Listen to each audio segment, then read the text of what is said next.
Hello, everyone, and welcome to the BuzzCast. We're going to talk about content marketing today. And as we do each month, I have an example of the pinnacle of our profession with us here today.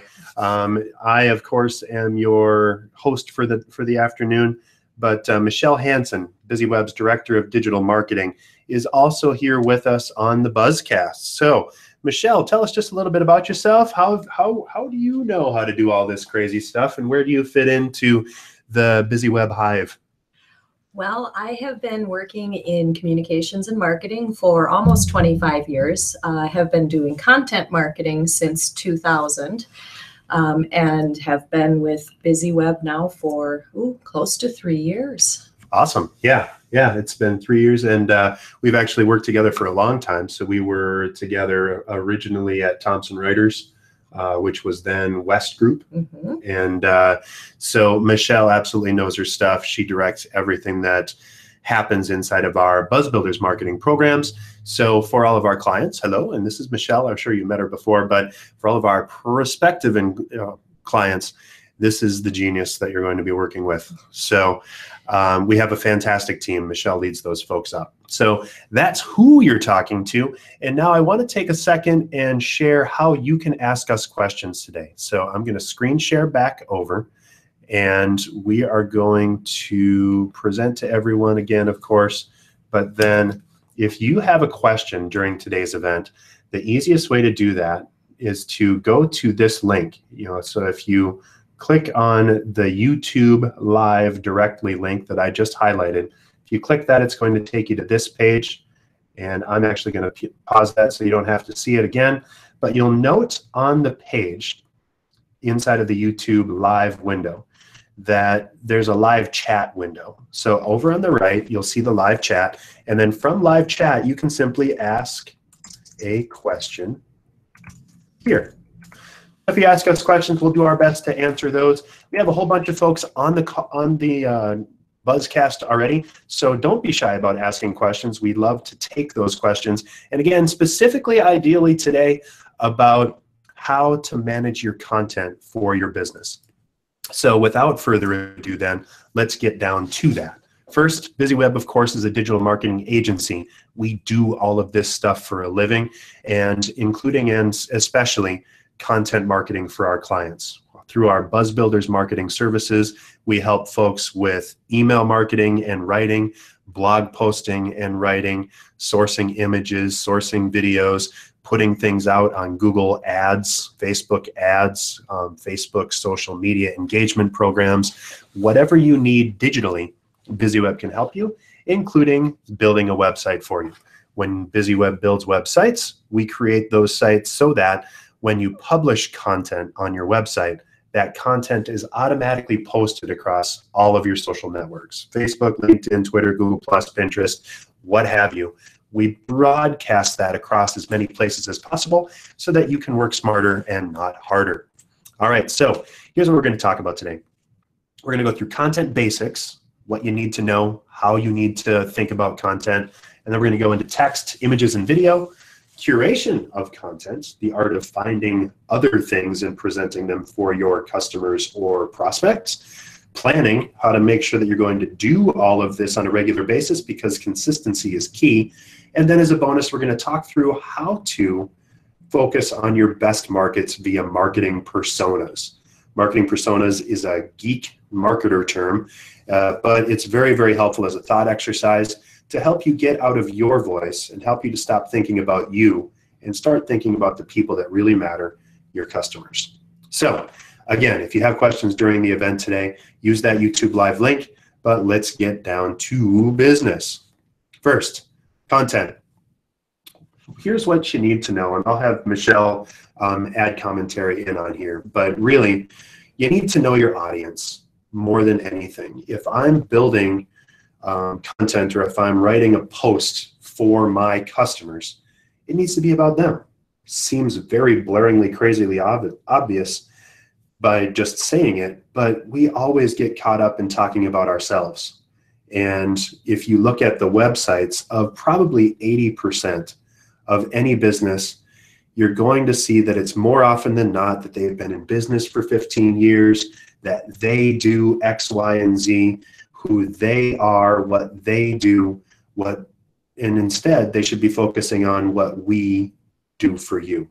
It's the difference between trying to sell drill bits as titanium rods that are precision honed to do X, Y, and Z versus just trying to sell holes, because that's what people care about if they're trying to buy a drill bit.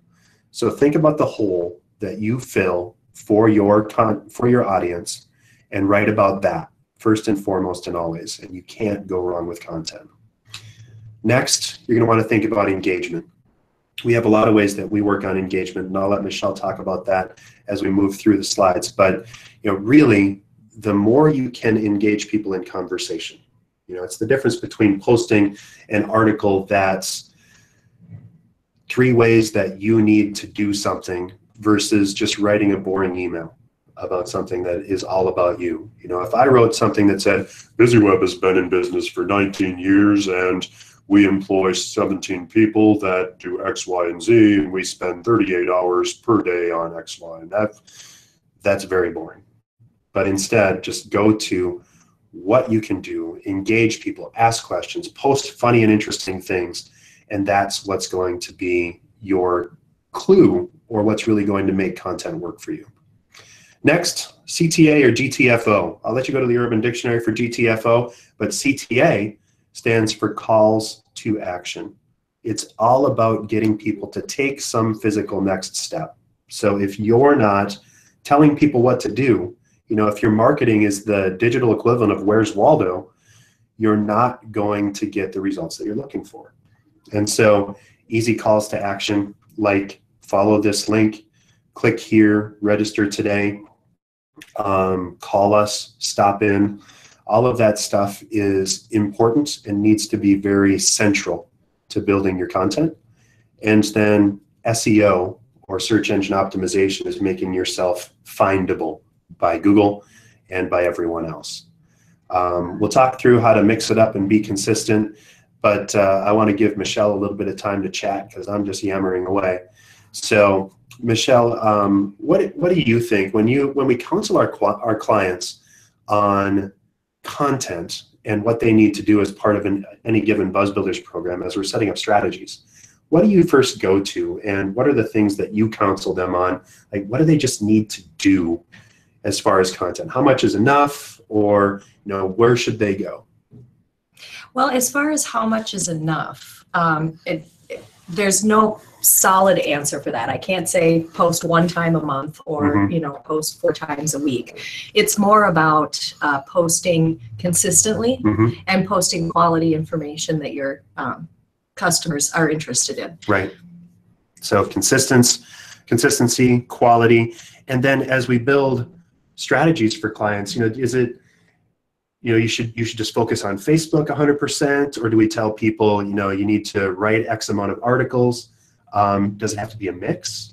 We usually recommend doing a mix. The more you mix it up and the more social channels that you go out through and drive people back to your website, the stronger the program is. Okay. Any one of these tactics on their own is good, but together they're great. Awesome. Okay. Well, that makes sense. And I think as we move forward on the content part, we'll keep that in mind for folks as we're talking, because you really need to focus on what you're saying to your clients and think a few steps ahead. So that planning part we'll talk about in a minute, but consistency and making sure in your plan that you're mixing it up is pretty important. One of the things that you need to focus on, of course, is the other stuff. So what do we really mean by content? And everything content is usually in one of these 3 buckets: text, images, and video. Unless you're sending out positive vibes or something to people, but that's really hard to quantify and measure. So it's text, images, and video. Text, of course, is the easiest. And how often, or what do we put out as far as the ratios on the 3 between text, images, and video, do you think? Well, we always encourage our clients, and we ourselves practice pairing images with text as a minimum. Yep. And that's for SEO and findability, or just adding images increases your engagement. okay. Cool. If it's a straight text, Mm-hmm. sometimes your visitors could find that quite boring. Right. And so if you liven it up with some images, give them some things to think about, dream about, right. Aspire to, okay. then you get better engagement. For sure. For sure. Okay. And talking about that, then, you know, images, of course, you know, if you can add a couple of images to your engagement strategy, it's the difference between scrolling down through Facebook and seeing, you know, XYZ post or the joke of the day that people are posting out there versus an engaging thing. And the internet is kind of famous for cute kitten pictures, right? But, you know, you need to give something to catch people's eyes as they're scrolling on their phones in front of the TV or whatever they do, right? And so, you know, a picture is worth 1,000 words. A video is 1,000 pictures inside of that 90 seconds, right? Exactly. So really, video can be a secret weapon. We're going to talk a little bit more about both images and video. But, you know, as we kind of teased, content and text is really great for search engine optimization. So just a couple of things on content or text content. If you're writing optimized, for example, blog posts, give us an idea of what an optimized blog post is. Well, an optimized blog post is a post that is focused on a keyword that is important to your business and that will help Google find you and rank you higher than anything else or than any of your competitors. Sure. So you want to use your keywords. You want to determine what your keywords are up front. Sure. And then pick a keyword or a group of related keywords to address in your blog post. Mix them in throughout your blog post using natural language. If you've ever written any or read any kind of an article that has very stilted language and just doesn't flow nicely, it's someone who's more than likely trying to optimize for a certain keyword, but isn't getting it into the natural flow of language. Right. And Google is pretty smart. So it doesn't have to be the exact phrasing of that. You can use variations on that, and Google will still pick up on that. Okay, cool. And it's the difference between, you know, if we were doing digital marketing services, if I said digital marketing services is one of the most important things that you can do when launching a digital marketing program. And digital marketing is one of the wonderful things about the web because digital marketing can really help you get more digital marketing results. So you can see where people try to force feed that content. The sad thing, as I think you told me a couple of weeks ago, is that it sort of works in the short term, right? It does work in the short term. Google will eventually catch up with you, right, and knock your ranks down. Right.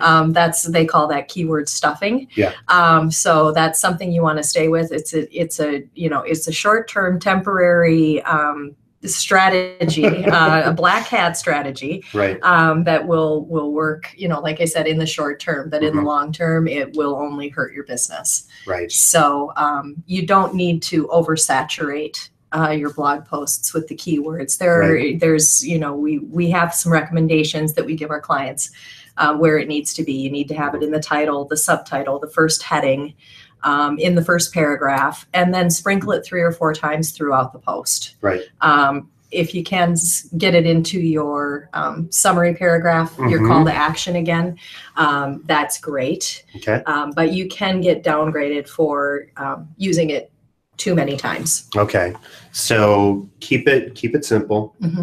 Keywords and the magical keyword thing, you know, there's nothing magical about keywords. It's just a bunch of words that people type into Google. Right. And so you want to think about what words people are going to type into Google and then just write like a human being. Exactly. Okay, got it. So, and then it was on the screen a little bit ago, but, you know, not overdoing the stuffing. And there are tools out there, especially if you use something like WordPress. Yoast SEO is a great tool that we use for our clients. It happens to be free, so it's super easy. But under 5.5% of your content should be those key words and phrases. Right. So, it would be, if I was doing web design and I said web design, web design, web design, web design, web design, again, might help me for a couple of weeks, but Google's going to catch up pretty quickly and slam you and or outright ban you for that keyword if you do that. So a lot of the less awesome or maybe less honest keyword or SEO companies will say, we can get you on the top page of Google, and then they do all these black hat techniques, and then they collect their check, and then by the time Google catches on, they're gone. And so's your money, and so's your ranking. Right. So, just be a real person online is probably the best thing that you can, or that we could counsel people to do, right? Yes. While at the same time realizing that marketing copy feels weird to people that are used to just writing in corporate prose, right? I had to get used to it when we started really doing SEO for our clients, because it does feel like, I've got my headline and my subject, and I needed to have that content out there, and it needs to be linked, and I need to have alt tags behind the images and all that stuff. It feels like you're forcing it, but if you can share that with someone that's outside of your industry and they can get what you're saying, and if they don't look at you sideways like, what on earth are you trying to say? Then you're probably doing all right. Yep. Right. Awesome. Okay. So, oops, I always forget to switch back to the screen sharing on here. So we'll go back over and let's keep going through a few more finer points on SEO. Keyword selection. We talked about these magical keywords, but really a keyword isn't magical. All it is your best guess on what people are going to type into Google when they want to find you. So we'll go back to marketing personas in a minute, but think about your ideal customer. When they're ready to do business with you, what are they going to type on their phone? What are they going to say to Siri or, hey, Google, what are they going to say into that?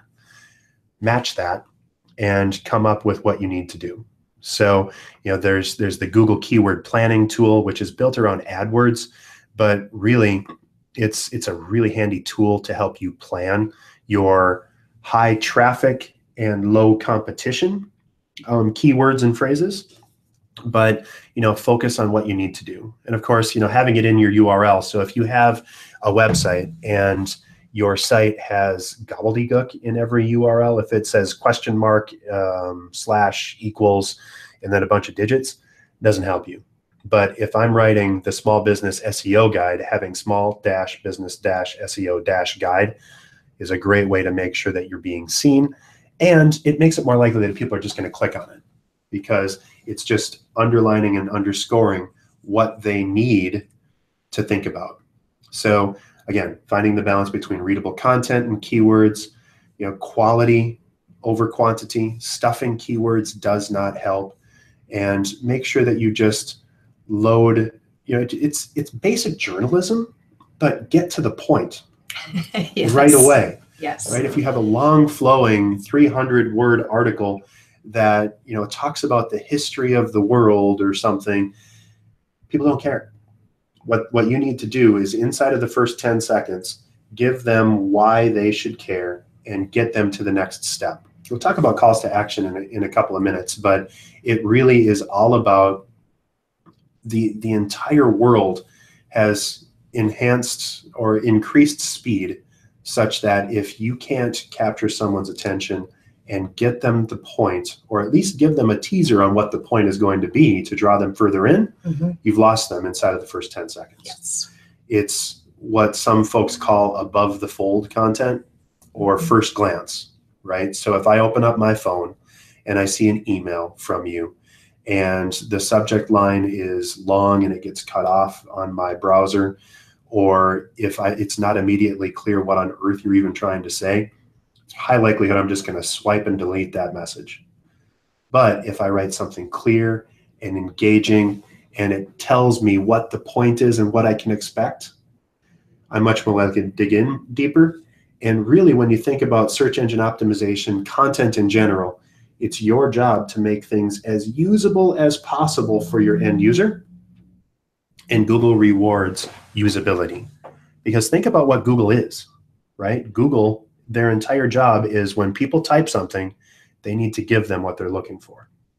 If I type something into Google and I got something completely random or stupid or a marketing piece that's obviously just a keyword stuffed piece of junk, I'm not going back there. I'm going to go Bing. Heaven help us all, right? But, so that's why Google spends so much time, and that's why they don't really share much guidance other than just be a good human when you're writing. So let's switch gears for a minute and let's go into great imagery. Actually, before we do, I want to stop and just check to see if we have questions. No questions on content. So if you do have a question, again, go into the blog post or into the post from today's content. If you're watching the video right here, make sure that you go down and click on this YouTube live link. It'll take you to this page and you can ask us questions. So if you have specifics about SEO that you'd like to hear a little bit more on, don't be shy. You can also send me an email at dave@BizzyWeb.com, but this is your time. So make sure that you're taking the time to ask us, ask Michelle because she's smarter than I am, but ask us about what's bothering you, what you're struggling with, or if we're just being too obtuse about something, ask us to narrow it down. Because this marketing stuff is complicated. It's not rocket science, but there's a lot to know. And one of the things that we really love to do inside of these BuzzCasts is just simplify so that people get what they're looking for without getting killed off. So let's talk about images. So great imagery can be captivating, it can be exciting, it can be interesting, it can be surprising, but there's a few things that you need to know. First, choose the right size. This is easy stuff, but avoid copyright issues. People get into a lot of problems just going to Google image search and just saying, if we needed a B on one of our posts and we just type B in Google image search, I'm going to get several, probably million images that I can pick from. But if I drag one of those images into a blog post, there's a really good chance that that image has a copyright associated with it. We've had clients, prior to working with us, thankfully, we've had clients that have done that and have gotten invoices from Getty Images, for example, for upwards of $1,500. It's not a fun thing to do, especially when all your image was a silly picture of a hamster in a wheel that was designed to get people to smile a little bit and register for a class of 5 people. So not a great use of your time. If you're looking for great picture places, go to photopin.com and the URL is on the page, or Big Stock Photo. The key thing, and if you want to search for other places, there's a lot of them out there, you want to search for royalty-free Creative Commons licensed images. So Photopin is the best example of that. They just run off of all Creative Commons licensed imagery off of Flickr. So super easy. But make sure your image is well lit, make sure it looks good, make sure it's not too huge. So by right size. And Michelle, what do you think the average blog post's image should be? Is it like 300 by 300 pixels? Or I'm not just going to drag my iPhone photo that's 8 megabytes into that window, right? No, you're not. Not unless you want your posts to take 3 minutes to load. Right. But yeah, 300 by 300 is usually a good size, and you can go in and you'll want to play with the size a little bit to make sure that it fits in in your page layout and in and amongst the content, the related content. Sure. But yeah, 300 by 300 is a good place to start. Sure. Hey, it's just square. And everything seems to be going square lately with all the Instagram and Snapchat and all that stuff that's happening. I say that like an old man, like with the Facebook or something. But really, just think about how people are consuming images. And you can use tools like Snapchat or Instagram to edit pictures and then share it to you can save an image that you've taken off of your mobile device to your photo archive and put that in a post. Right. So, be creative in how you use that, all the way down to if you have just text that you want to share, but you need it to stand out.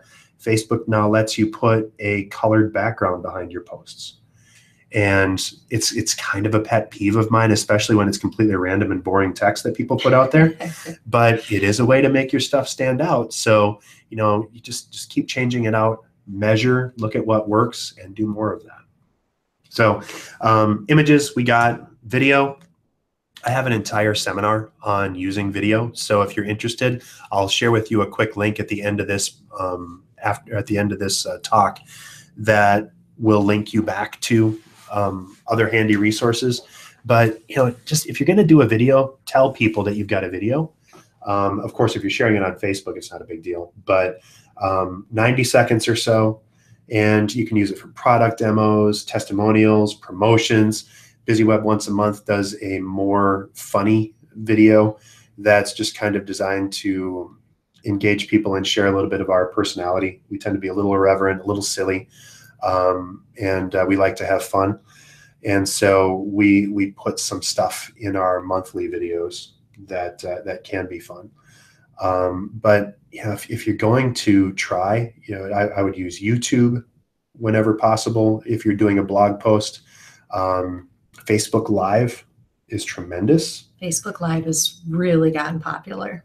And the best part about that is it's really great for EdgeRank, right? So EdgeRank, again, marketing geek alert, but EdgeRank is the likelihood that someone would see any given piece of content that you publish. So if you have 1,000 fans on your Facebook page, in the olden days, you used to be able to pretty much be sure that 400 or so people would see that. That's a 40% EdgeRank.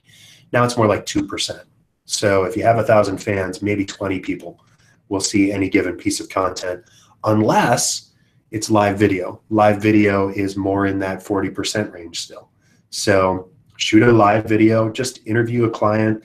If you have a special event, just go around and kind of show what's happening. I've done just brief recaps immediately after busy webinars over YouTube Live, and it's fun. You just kind of got to take it for what it is. You don't need to have a fancy camera. You just grab your phone, open up Facebook, hit the share live button, and go to town.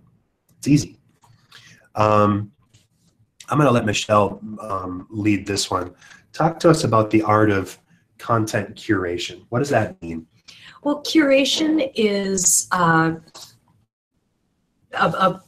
completely different thing than original content. You don't feel like you have to sit down and write a completely original article. We incorporate a lot of curated information into our client portfolios. And basically what curation is sharing information from another reputable source that's related. For example, a construction company might put out a blog post about they might be interested in generating more business for outdoor patios, decks, porches, that kind of thing in summer in Minnesota. So they might find an article on a popular site, whether it's a home improvement store or everybody's favorite home improvement TV channel, website, on top 10 tips for dressing up your patio this summer. Then you take that article, you start writing about, hey, we found this great article from our friends over at xyztv.com. So if you're looking for ways to dress up your patio, try any of these.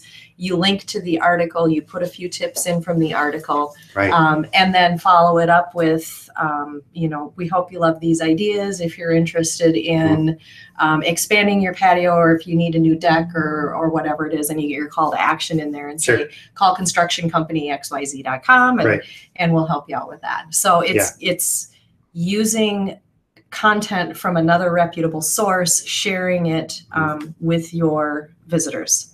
As opposed to just saying, grabbing something off of the New York Times, copying it, pasting it onto your website and calling it good, right? No. What's that called? That's called plagiarism? Plagiarism, yeah. So it's the art of like the Oreo post, right? Yes, so, that's how we explain it as an Oreo. And that's setup, juicy, creamy filling of some paragraph of that article, and then a link back in the context on why it's cool. Yes. Right? Cool. And, curation, when people ask us about this, I often tell folks, that curation is to content creation as a museum's curator is to artwork, right? So people don't hire a curator to paint all of the paintings. They hire them to find amazing things and display them tastefully and with context for the adoring public. Right. So you're the curator of content for your clients, right? So you know more about your business, more about what your customers need than they do. Yes. And so just share some of that stuff. And it's great for SEO. It's great for, just taking a little bit of that weight off of you, because there's nothing like staring at a blank page to panic someone, right? And it's just a good way to be a useful and helpful source of information. Well, and you don't have to be an expert in everything. Right. There are a lot of experts out there. You need to know where the expert sources are to get the information. And that also, works for building your reputation and your brand as well. That, you know where to go get this information. You have links to other professional, reputable sources. So it enhances your reputation as well. Awesome. Yeah. And there's a lot of great places to find content. Of course, companies like, or places like BuzzFeed or Mashable are great for kind of general pop culture stuff. Although don't get caught up in the, the headlines and the clickbait stuff. That you won't believe what happens next stuff. That's pretty annoying. But setting up content in such a way that you're just the place people go whenever they're thinking about what you do. Yes. So if you're a landscaper, if you have a lawn mowing service, if you're an accountant, people should want to think about you whenever they're looking for what you do. And so providing content that relates around that can do that. Another great source, if you're interested, is Alltop, ALLTOP. It's all the top blogs in, you name it. I think they have like 3,000 different categories. But you can subscribe to those via an RSS feeder, and just like Feedly or, there's so many of them. Feedly is my favorite, so it's the one that I recommend, FEEDLY. So check out that stuff and go to Alltop and find some things that you can use. So I think that's good for this one. So curation, do it often, and you will save yourself a little bit of heartache while being helpful to others. Let me go back to our deck for a minute and talk about planning. So if you're wondering, how on earth am I going to do all this stuff? Well, of course, first, just start small. And so if you're thinking about a social media strategy and you haven't done any of this stuff before, it's probably pick Facebook and then just post one thing a week. And so this example is all of the stuff that BizzyWeb posts. As far as, last month we did an absolute bonanza of content because we wanted to get everyone set up for a successful summer. But write down on a calendar, what are you going to write about? Maybe every Monday you're going to have a, engaging piece about your business. Maybe Wednesdays are kind of hump day funnies or something, where you're just going to write one interesting tidbit or a funny picture or something. And then maybe Fridays, you're just going to share new content. Whatever you do, just come up with a plan and stick to it for a while. And then measure, see what happens, and then keep doing more of what works and kind of weed out the things that don't. We like to keep notebooks for story ideas, and we tell our clients to do the same thing. So, hey, if you think of something that would be great for us to share on social media, just jot it down, shoot us an email, or we do the same for our clients as well. Your customers are probably asking you questions all the time. So if you're looking for a good 5 to 10 social media posts, go to your frequently asked questions on your website and do a post about each one of those, right? Yes. And then follow like-minded companies. So if you have maybe competitors, if you're going to do competitors, I like to stay outside of your immediate market. So maybe for Minneapolis-based companies doing Chicago, New York, LA, Ontario, who knows what, see what they're doing. But also think about your referral partners. Who knows your clients before you do? What are they writing about? What are they doing? So share some of that content and think about that, or follow them and do similar things to what they do, or maybe just even engage with those referral partners and say, great article, here's something else that you might enjoy, right? Yes. So super easy. If having that article still leaves you kind of in a lurch, you can always brainstorm. So have a little bit of structure. Just think about outlines, keep a list of topics, and then just with everything that you do, show your expertise and make it look like you. If you want more info on these, just go to BizzyWeb.com/category/BizzyWebinars. You can just type Busy Webinars in our search bar to find everything that we've done.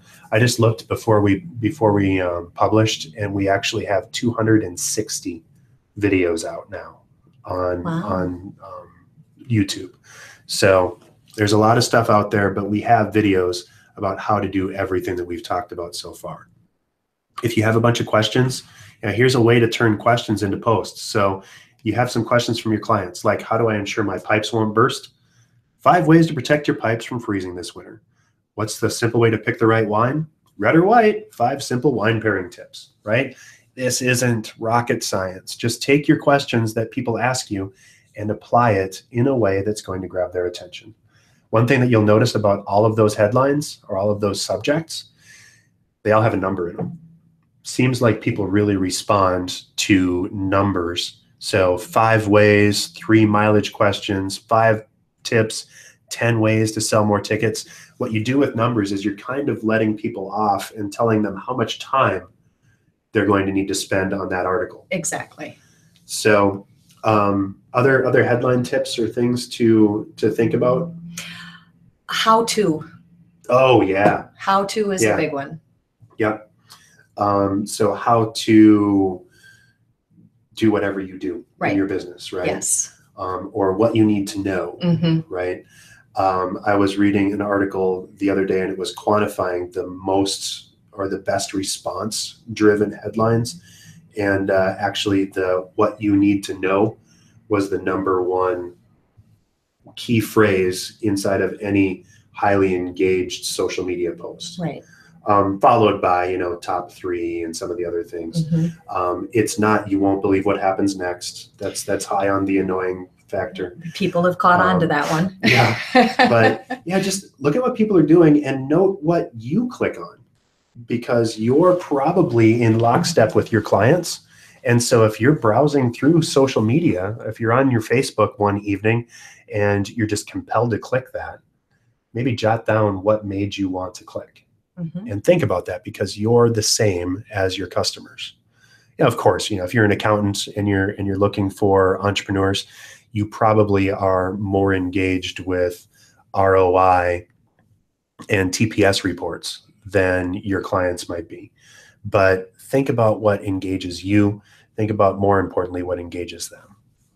If you want to get started with all this, here's 3 tips. First, begin with your last customer question, and then just find a picture, write a paragraph about that picture, and create a call to action.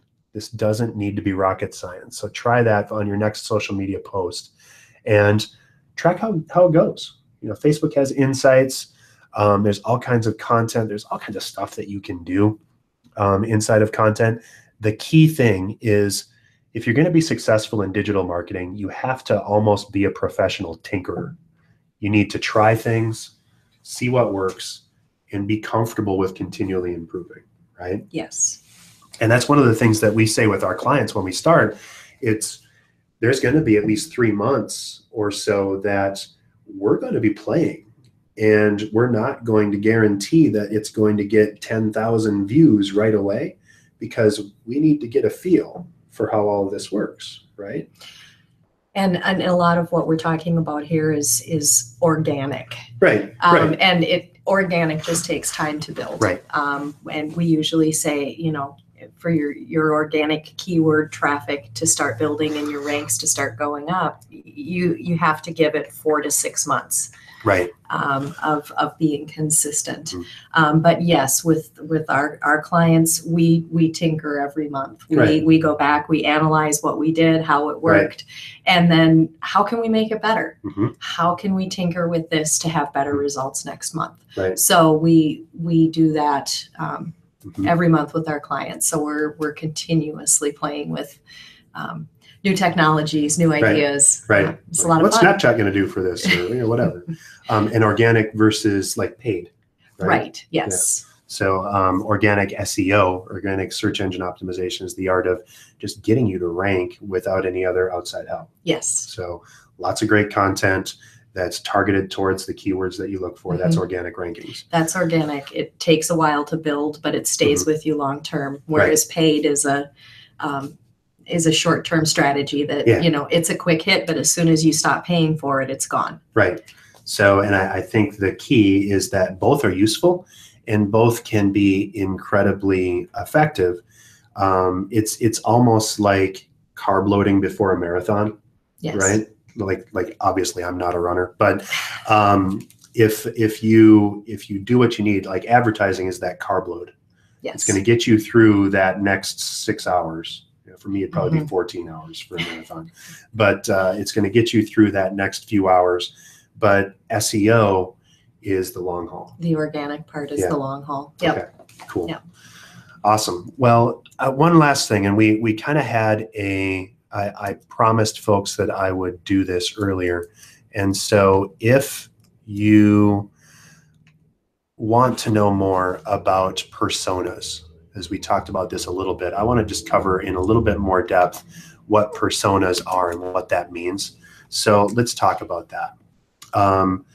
If you're going to have a great marketing persona, and first, call to action on our presentation today or for the BuzzCast, we're going to send everyone that registered today a link to download a really cool guide. It's like 20 pages long that will help you create buyer personas for your business. So make sure that you check your email for this. And if you haven't registered, just go back to the page and sign up, or send me an email at david@BizzyWeb.com. But for marketing personas, the art of creating a great persona is really the difference that can make or break your marketing. Because without thinking very proactively about who you're trying to reach, it's really easy to slip into just writing for yourself. Saying we've been in business 20 years. That's interesting, and it's important for people to know, but it's not what you lead with.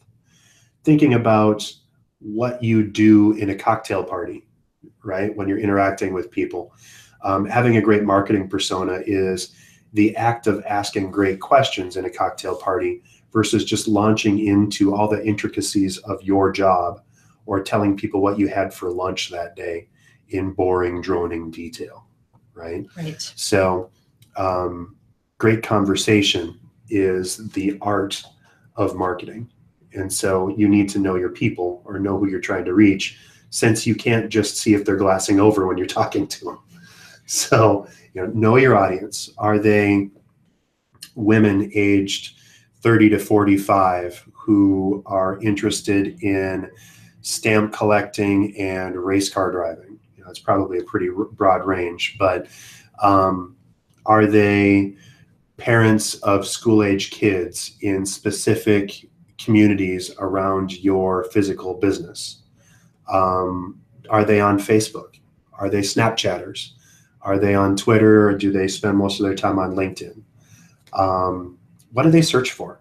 So think about when your absolute favorite client found you first, how would they have typed in, or what would they have typed in Google to find you?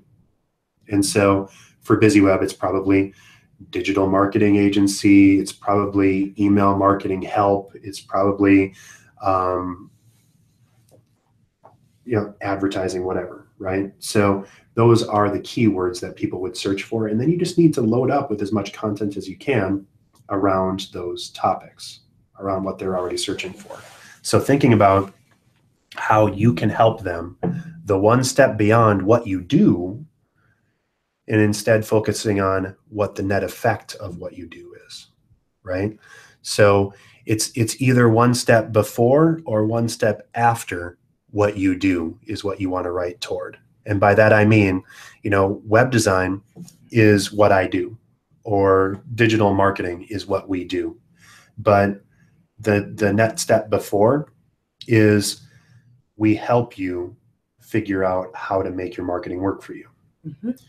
And the next step after is we increase your sales, right? So focus on either side of what you actually do and then write about that. So it can be incredibly helpful to think about that, because then you can just say, well, marketing Mary would really be interested in this. And you don't have to think about the actual Mary that you have as your client, or try and figure out what some random faceless person does. Instead, you can say, well, I know that the people that need our services are interested in this. And it might seem like it's kind of a black art. We do this with our clients all the time. I think every strategy we do has at least two buyer personas in it. But it's really about just examining the psychology, the demographics, who these people are, and what they care about. It's what's in it for me. Everybody's thinking about them at that particular point. So just think about how you can reach them. So that's marketing personas. And again, super slick document coming your way at the end of this. Make sure to open it up and check through it. It's going to be a helpful tool for you to build your own personas. I do have one suggested tool. I mentioned this before, but the keyword tool, if you're looking for ways to tease out what your keywords should be in your social media posts, of course, on your website and in your advertising, but just go to google.com/AdWords/keyword tool. Easiest just to Google keyword tool and it'll pop right up. But then just look for, inside of the report that you're going to get, the high traffic and low competition keywords. It's probably going to be the longer tail ones, or the ones that have a few more words in them, or that are probably on either side of what you actually do. Again, most people write about the right in the middle. You want to think about the bookends. What's right before the purchase, what's right after the purchase, or what's one step before and one step after what you do. And then try and focus on some of that in your keyword tools. You'll find that there's a lot less competition in those spaces, because very few people actually think about why their customers should care. And that's the real difference between what we do for our clients and what a professional digital marketing agency does, versus, some hack that's just going to get you ranked, quote unquote, wink, wink, on the top page of Google for XYZ. Finally, content, of course, is king. So make sure that you start doing this stuff. Post, email, tweet, update stuff on Facebook, use Facebook Live, use video to get out there. Your goal is to engage your audience, create content for them. And of course, if all of this completely freaked you out, know when to hire a pro. Michelle and her team are brilliant, as I said before. And so give us a call and we can either help you figure out what the next step is, or we can just do it for you. Our stuff, for the right clients, our services are perfect, because we come in. If you were considering hiring someone to do digital marketing inside of your business, we're a much more cost-effective and much more broad-ranging opportunity for that. So we can have our entire team working for you for less than the price of someone right out of school. So let's keep in touch. So send us a text to 22828 that says busy. If you'd like to stay in the loop, we'll keep you informed on what's happening. You'll get our tips and tricks, and you'll get notices for events like this. And again, if you have questions, go ahead and send me a note at dave@BizzyWeb.com, or again, make sure that you watch your email for a white paper on creating marketing personas. Parting shots, Michelle, what struck you from our conversation today? And what do you want to leave our team with? Creating content, a lot of people just get overwhelmed when they start thinking, I've got to write something. Mm-hmm. And it doesn't have to be that difficult. Mm-hmm. You can even do something as simple as have a conversation with yourself, record it when you come up with your topic. Yeah. If you sit down and you freeze in front of the keyboard, pull out your voice recorder and just talk through it, and then transcribe that. Right. It's a very natural way of writing because you're speaking. So that's what I always tell people. If you're afraid of writing, just record it, talk through it. Right. And before you know it, you've got an outline, a draft to start with. Awesome. So don't be intimidated by the process. It's really not that hard. Well, that's cool. And that's actually, you could just leave yourself a voicemail, because I know on my phone, whenever I leave a voicemail, it transcribes my voicemail into text. Yes. So you can get pretty decent that way. And we also tend to speak in much more natural terms than your typical SEO content would be. So it helps you to keep it normal. That's awesome. That's a great tip. Thanks. So on that, I think I'll leave that. And if you have more questions for me or Michelle, be sure to get a hold of us, dave@BizzyWeb.com. You can also, of course, text Busy to 22828, and we will add you to our next email to keep you in the loop. Thank you very much for your time. Michelle, thanks for the time and for all the helpful tips today. And looking forward to helping you guys generate buzz without getting stung. Have a great day.